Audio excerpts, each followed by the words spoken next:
बिस्मिल्लाहिर्रहमानिर्रहीम अस्सलामुअलैकुम। कुरानी वज़ाइफ चैनल के प्यारे नाज़रीन, हामिला बीवी के साथ हम बिस्तरी करने वालों, हजूर सल्लल्लाहु अलैहि वसल्लम का ये फरमान सुन लो। हामिला औरत के साथ हम बिस्तरी कितनी मुद्दत तक करनी चाहिए, यानी कि हमल ठहर जाने की सूरत में कितने माह तक मर्द अपनी बीवी के साथ हम बिस्तरी कर सकता है, और हामिला औरत के साथ हम बिस्तरी करने के नुकसानात बच्चे को क्या होंगे और औरत को क्या होते हैं। हामिला औरत के साथ हम बिस्तरी करने के फ़ायदे क्या हैं। अहादीस मुबारक और कुरान पाक की रोशनी में आज की सारी अहम मालूमात हम आपको बताएंगे, तो आप सबसे गुजारिश है कि इस वीडियो को पूरा देखिएगा। हम तमाम मुसलमानों को ये पता होना चाहिए कि शरीयत मुहम्मदिया में हामिला औरत के साथ हम बिस्तरी कब तक कर सकते हैं। मोहतरम नाजरीन, अपनी बीवी के साथ हम बिस्तरी करना सुन्नत अमल है, और सुन्नत अमल जिसने एक अदा किया गोया उसने 10 नेकियां हासिल की। हज़रत अब्दुल्ला बिन उमर रज़ियल्लाहु ताला अन्हु फरमाते हैं कि अल्लाह ताला कुरान पाक में इरशाद फरमाता है कि अल्लाह ताला इन मियाँ बीवी पर राज़ी होता है जो सर्द रातों में हम बिस्तरी करते हैं और रब के डर से ठंडे पानी से गुस्ल करते हैं और इसके रज़ा पर राज़ी रहते हैं। इस वक्त अल्लाह ताला फ़रिश्तों से फरमाता है, फ़रिश्तों तुम इनके साबका गुनाह मुआफ़ कर दो, क्योंकि इसने मेरी रज़ा के लिए ठंडे पानी से गुस्ल किया है, इसलिए मैं इन पर राज़ी हो गया हूँ। मोहतरम नाज़रीन, अपनी ख्वाहिश पर सब्र करना बहुत मुश्किल होता है, तो अब सवाल ये है, मर्द अपनी हामिला बीवी से हम बिस्तरी कब तक कर सकता है? 2 महीने, 4 महीने, 6 महीने, कब तक वो हम बिस्तरी कर सकता है और कब फिर इसको मना है? हमल के दौरान अगर हम बिस्तरी की जाए तो इसका फ़ायदा क्या होता है, नुकसानात क्या होते हैं? हामिला औरत इससे हम बिस्तरी कितने महीनों तक एक खावंद कर सकता है? तो जवाब बड़ी तवज्जो के साथ सुनिएगा। पहले तो बात समझना होगी कि किन किन सूरतों में इस्लाम के अंदर हम बिस्तरी करना मना है। पहली चीज़ है हैज़। हैज़ के दौरान हैज़ की कम से कम मुद्दत 3 दिन, ज़्यादा से ज़्यादा मुद्दत 10 दिन। इन 3 दिन से 10 दिनों के दौरान आप हम बिस्तरी नहीं कर सकते अपनी हलाल बीवी के साथ। कुरान पाक ने औरत के हैज़ के अयाम में मना कर दिया है, लेकिन कुछ लोग सवाल करते हैं नबी पाक सल्लल्लाहु अलैहि वसल्लम से कि हैज़ के बारे में तो अल्लाह के कुरान ने जब आपको कह दिया कि औरतों से जुदा रहो हैज़ के दिनों में, तो हैज़ के दिन कितने हैं? कम से कम 3 और ज़्यादा से ज़्यादा 10 दिन हैं, तो हैज़ के दिनों में बच कर रहना होगा। दूसरा, शरीयत मुहम्मदिया ने जो कैद और मना फरमाया है अपनी हलाल बीवी से हम बिस्तरी करने को, वो है नफास। नफास के दिनों में, नफास क्या होता है? जब बच्चे की पैदाइश होती है, इसके बाद औरत की शर्मगाह से खून आता रहता है, निजासत आती रहती है, तो जब तक निजासत बंद ना हो जाए, जब बच्चा पैदा हो जाए, इसकी मुद्दत निजासत बहने की क्या है?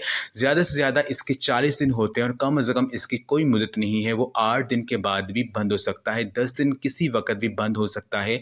तो इन दिनों में भी बीवी से हम बिस्तरी करना मना है। अब है मुकाम के एतबार से, मुकाम के पीछे की शर्मगाह जाए पखाना के अंदर दखूल करना, यहाँ से हम बिस्तरी करना अल्लाह के कुरान ने मना कर दिया। शरीयत मुतहरा के दीगर तमाम उलमाए कराम और हमारे प्यारे नबी हज़रत मोहम्मद सल्लल्लाहु अलैहि वसल्लम से ये बात साबित शुदा है कि औरत की शर्मगाह, पीछे की शर्मगाह से हम बिस्तरी करना, दखूल करना हराम है। बचना होगा, बहुत बड़ी अल्लाह की नाराज़गी वाला अमल है, लिहाजा इससे बचना होगा।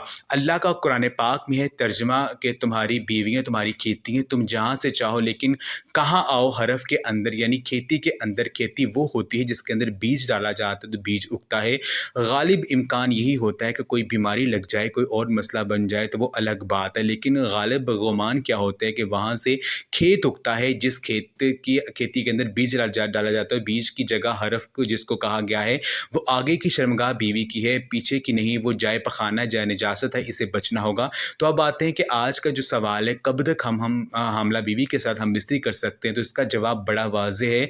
शरीयत मुतहरा कुरान हदीस की रोशनी में ये बात साबित शुदा है कि जब आप चाहें, यानी अगले दिन बच्चे की हम पैदाइश होने वाली है, इससे पहले आप अगर हम बिस्तरी करना चाहते हैं तो कर सकते हैं, लेकिन अपनी बीवी की सेहत को देखते हुए लेडी डॉक्टर से मशवरा करने के बाद आप हम बिस्तरी करने से बच्चे को कोई तकलीफ़ हो सकती है, बीवी को कोई तकलीफ़ हो सकती है, किसी किस्म का नुक्स पैदा हो सकता है, तो कोई परेशानी आ सकती है, तो फिर आपको सब्र करना होगा। और अगर इस तरह का कोई खदशा नहीं है, कोई इम्कान नहीं है, तो आप आज़ाद हैं, जब चाहें, जैसे आपकी बीवी के लिए आसानी हो, उसको तकलीफ़ ना हो, बीवी को भी तकलीफ़ ना हो, बच्चे को भी तकलीफ़ ना हो, सिर्फ यही चीज़ अपने सामने रखनी है। बाकी सब कुछ लोगों की बातें अपनी अपनी जगह पर, इनको नहीं देखना। सिर्फ और सिर्फ शरीयत मुतहरा आपको इस हवाले से आज़ाद छोड़ रही है, सिर्फ आपने डॉक्टर की राय का एहतराम करना है।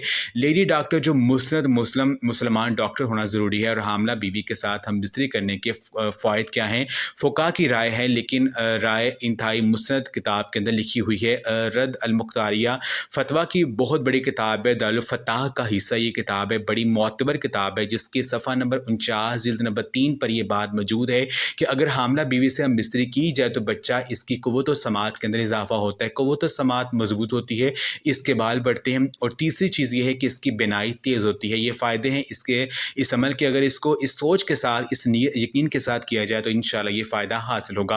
اور ظاہر سی بات ہے، خواہش تو پوری کرنی ہے، انسان کو اللہ تعالیٰ نے پیدا کیا ہے، اس کے سامان کو پیدا کیا ہے، اور ہمیں اپنی خواہش کو حلال طریقے سے پورا کرنا چاہیے۔ اللہ تبارک و تعالیٰ ہم سب کو اپنی بیویوں کے ساتھ حسن سلوک کرنے اور شریعت محمدیہ پر عمل کرنے کی توفیق عطا فرمائے۔